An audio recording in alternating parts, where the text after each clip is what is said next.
Irmãos e irmãs, paz e bem, hoje dia 7 de novembro, continuamos então a nossa jornada bíblica, percorrendo as páginas dos Atos dos Apóstolos. Hoje nós vamos iniciar a reflexão do capítulo 11. Vamos então meditar o capítulo 11, versículo 1 a 18. Façamos a nossa oração. Deus Pai, Filho e Espírito Santo, fonte transbordante da missão, ajuda-nos a compreender vossa palavra, a testemunhar, como as primeiras comunidades cristãs, que a vida é missão, dom e compromisso. Que os encontros que faremos percorrendo as páginas dos Atos dos Apóstolos ajudem a cada um de nós a ser testemunha profética do Evangelho, numa igreja em saída de discípulos e missionários em estado permanente de missão. Eis-me aqui, Senhor, quero assumir a missão de construção do vosso reino. Envia-me. Amém. Hoje, então, o capítulo 11, versículos 1 a 18, diz o seguinte: Os apóstolos e os irmãos que estavam na Judéia souberam que também os gentios haviam acolhido a palavra de Deus. Quando Pedro subiu a Jerusalém, os que eram da circuncisão começaram a discutir com ele, dizendo: Você entrou na casa de incircuncisos e comeu com eles. Então Pedro começou a contar-lhes detalhadamente o que havia acontecido.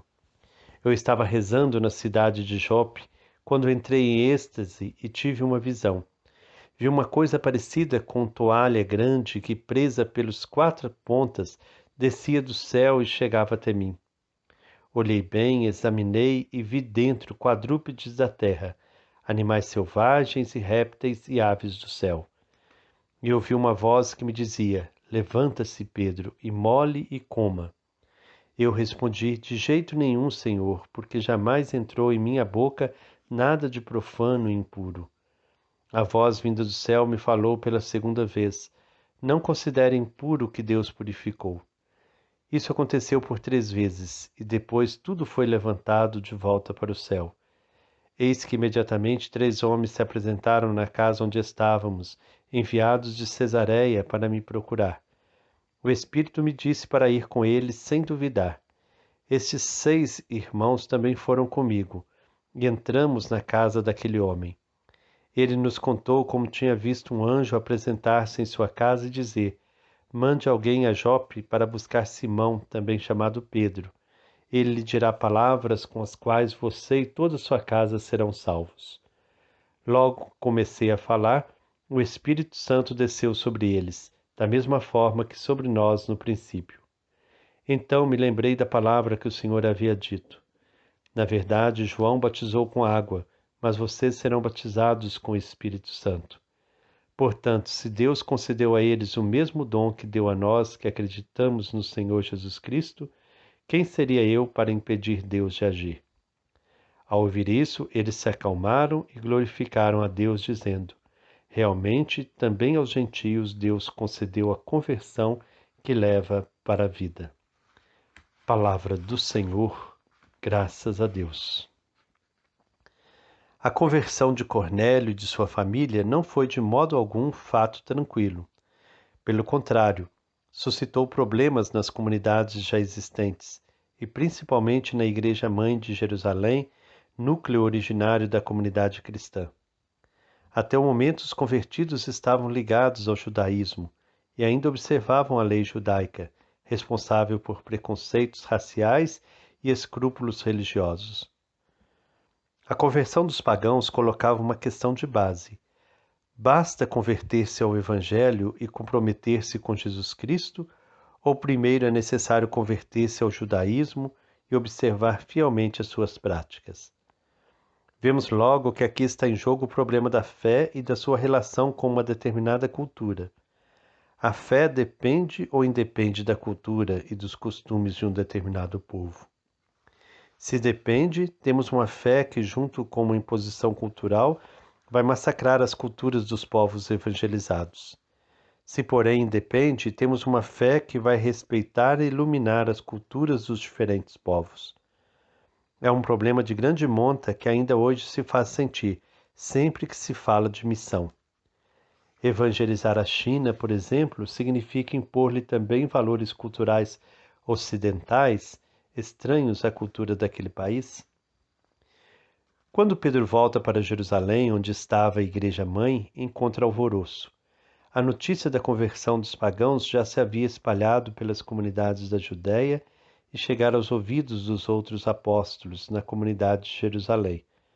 Até então, todos os convertidos eram de origem judaica, de língua aramaica, os hebreus, ou de língua grega, os helenistas. A conversão de Cornélio e de sua família era um fato inteiramente novo. Qual o problema? Os cristãos de origem judaica deixam bem claro: você entrou na casa de incircuncisos e comeu com eles. Pedro fizera duas coisas proibidas pela lei, e o fizera conscientemente, como vimos no capítulo 10, versículo 28. Problema sério porque implicava a queda do muro de separação racial e religiosa. Os cristãos sentiam que a cerca havia sido arrancada, o que lhes trazia insegurança de identidade. As consequências eram graves. Como viver comunitariamente com pagãos, comer com eles, participar do mesmo teto, celebrar juntos a Eucaristia? Tudo isso estava em jogo. Ou se aboliam as observâncias judaicas, ou seriam criadas duas igrejas: a igreja cristã-judaica, de primeira classe, isso é, de observância estrita, e a igreja cristã pagã mais livre, porém de segunda classe. Também esse é um problema atual.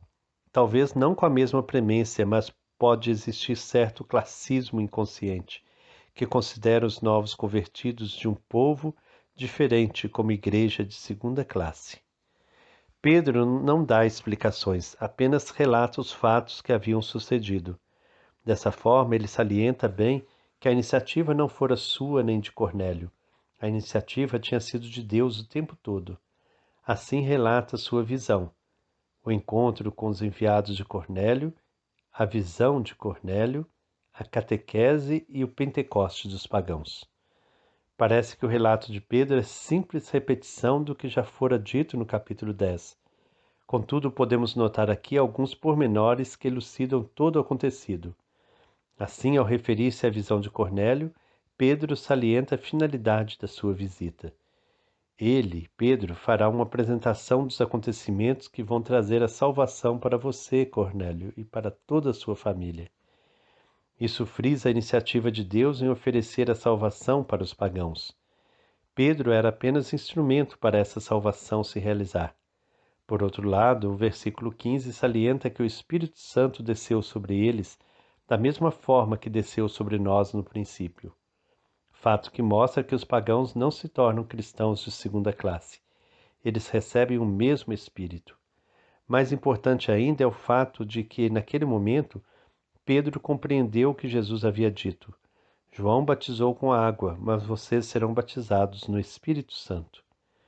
Aqui, conforme os acontecimentos, Pedro opõe o batismo de João, que era preparatório e ainda pertencia ao Antigo Testamento, ao batismo cristão, que é receber o Espírito para continuar a palavra e a ação de Jesus.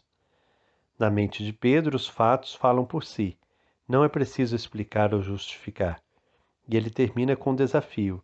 Deus concedeu a eles o mesmo dom que deu a nós por termos acreditado no Senhor Jesus Cristo. Quem seria eu para me opor à ação de Deus? Em outras palavras, o que o homem pode fazer quando o próprio Deus decide uma coisa? Pedro representa a instituição. O que pode a instituição fazer quando Deus, por meio dos acontecimentos, mostra sua vontade soberana? Resistir ou ir contra Deus é decretar a própria extinção. Desafiados por Pedro, os fiéis de origem judaica se acalmam e começam a glorificar a Deus, dizendo: também aos pagãos Deus concedeu a conversão que leva para a vida. Não se trata apenas de um canto de louvor, mas da proclamação de um lema, de um novo princípio guia que daqui por diante vai entrar em ação no resto do livro. Está colocado o precedente que irá justificar toda a ação missionária de Paulo entre os pagãos. No que a coisa esteja completamente resolvida, os problemas voltarão e somente o Concílio de Jerusalém dará ao problema uma solução final, solene e paradigmática. É o que veremos no capítulo 15 dos Atos dos Apóstolos. Para ir até Cornélio, Pedro teve de se converter. Para aceitar o fato novo, a comunidade também teve de se converter. Isso é sinal de que desde a origem a igreja teve de se questionar, se rever e mudar certos pontos de vista. Ela é de fato um instrumento de Deus, o que não quer dizer que Deus se sinta obrigado a usar o mesmo instrumento sempre, ou usá-lo sempre da mesma forma. Deus é soberanamente livre e é com total liberdade que ele age na história e na vida. Cabe a nós, igreja formada por todos os cristãos, estarmos continuamente atentos aos acontecimentos para descobrirmos e obedecermos ao que Deus está querendo nos momentos particulares da história. Deus busca aquilo que foge, dizia o livro do Eclesiastes, no capítulo 3, versículo 15. Em outras palavras, Deus está presente no momento que passa. Ele caminha à frente da história. O perigo é nós acomodarmos no passado, perdendo o trem da história. Então, quero convidar a todos hoje para refletir sobre isso, né? Quantas e quantas vezes nós resistimos a derrubar os muros, as cercas? Quantas vezes nós nos opomos à ação de Deus? Então, que nós possamos hoje meditar: quem seria eu para me opor à ação de Deus? Quantas e quantas vezes nós nos opomos à ação de Deus? Você tem se colocado numa atitude de oposição à ação de Deus? Tem permitido Deus agir na sua vida, na vida da comunidade? Ou muitas vezes tem tido resistências, tem evitado de fato abrir-se à ação de Deus, porque Deus nos transforma, Deus muda muito a nossa vida. Então que você possa, neste sábado, refletir: quem seria eu para me opor à ação de Deus? Que o Senhor Deus de amor e bondade nos abençoe. Em nome do Pai, do Filho e do Espírito Santo. Amém. Paz e bem.